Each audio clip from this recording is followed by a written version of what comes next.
Hi అండి. మొన్న ఒక వీడియోనైతే చేశాను గదా! ఒక కస్టమర్ వచ్చి ఇలా హెమ్మింగ్ చేసేవారిని ఇలా అనింది అనేసి అయితే వీడియోనైతే చేశాను గదా! దానికైతే ఒక ఇద్దరు ముగ్గురు అయితే రెస్పాన్స్ అయ్యారు. "ఏంటమ్మా నువ్వేమైనా ఫ్రీగా కుడుతున్నావా? మనీ తీసుకొని అయితే కుడుతున్నావు గదా! అలాంటప్పుడు చేసిస్తే ఏమైతది? కుట్టిస్తే ఏమైతది?" అనేసి అయితే కామెంట్ చేసిందనమాట. ఏమండి మీరు ఈ వీడియో చూస్తున్నారనుకుంటాను. నేను ఎవరిని ఉద్దేశించి గట్టిగా మాట్లాడలేదు. ఆమె అన్నదానికి నేను సమాధానం అయితే ఇచ్చాను. అయితే ఇదేంటంటే మీరు బ్లౌజ్ ఇస్తారు, మేము కుడతాం పర్లేదు. కానీ మీ బ్లౌజ్ చినిగిపోయే అన్ని రోజులు మేము టైటు మీరు లావ్ అయినప్పుడు కుట్టిప్పుకుంటే మేమే కుట్లేయాలి, మీ ఉక్సులు ఊడిపోతే మేమే కుట్టాలి, మీ హెమ్మింగ్ పోతే మేమే చేయాలి. కనీసం ఎప్పుడన్నా బ్లౌజ్ టైట్గా ఉంటే కూడా కుట్టు విప్పుకోవడానికి కూడా కొంతమందికి చేత కాకుండా మళ్ళీ తీసుకొచ్చి ఇస్తారండి. కొంచెం లూజ్ ఉన్నా ఓర్చుకోరు, కొంచెం టైట్ ఉన్నా ఓర్చుకోరు. అలాంటప్పుడు మాకు కూడా ఏదైనా సరే మాకు కూడా ఒక్కొక్కసారి ఉంటుంది కదా, పేషెన్స్ అని మాకు కూడా ఉంటుంది కదా అండి. ఆలోచించాలి మీరు కూడా. బ్లౌజు కంప్లీట్గా మీరు చినిగిపోయేంత వరకు మా దగ్గరికి కుట్టు పోయిందని, అది పోయిందని, ఇది పోయిందని ప్రతిసారి ఇదే బ్లౌజులు తెచ్చి అది మళ్ళీ మేము కుట్టింది కాకుండా వేరే వాళ్ళు కుట్టింది కూడా మాకే తెచ్చిస్తే మాకెంత బాధ అనిపిస్తుంది.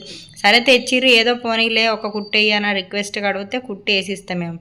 అది అలా కుట్టింది, ఇది ఇలా కుట్టింది అని నన్ను ఇంకొకరిని ఈరోజు తిట్టినప్పుడు నన్ను ఇంకొక రోజు తిడుతుందని మాకు కూడా అనిపిస్తుంది కదా. అలాంటప్పుడు మా దగ్గరికి ఇలా కుట్లు పోయినాయి, ఉక్సులు ఊడిపోయింది, ఉక్సు తెగిపోయింది, హెమ్మింగ్ పోయింది, ఇలాంటి మాటలు. నెక్ బాగా పెద్ద ఉండాలంటారు, గల్ల షోల్డర్ జారొద్దు అంటారు, కప్పు ఎత్తు ఉండాలంటారు, షోల్డర్ జారొద్దు అంటారు. ప్రతిదీ మళ్ళీ మేము చెప్పే విషయాన్ని మీరు అర్థం చేసుకోరు. ఎందుకంటే ఇది ఇలా ఉంటుంది, ఇది ఇలా ఉంటుంది, మీరు కొంచెం తగ్గించుకోండి అంటే లేదు మాకు బరాబర్ కావాలంటారు.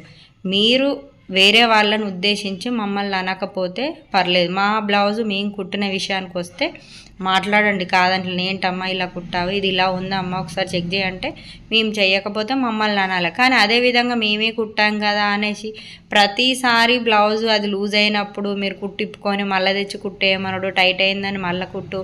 ఆ కుట్టు విప్పడానికి కూడా మేమే కుట్టిప్పాలంటే మాతోటి అవుతుందా? నైట్ ఎప్పుడు మేము మిషన్ దిగి అప్పుడే ఇంట్లో వంట చేస్తాం అనే టైంలో వచ్చి కుట్టేయమని కూర్చుంటారు. రెగ్యులర్ కస్టమర్ అయినాయే కుడితే ఏమవుతుంది, ఎప్పుడు నీ దగ్గరికి వస్తాం కదా అని మాట్లాడితే మాకు కూడా కొన్ని పనులు ఉంటాయి కదా.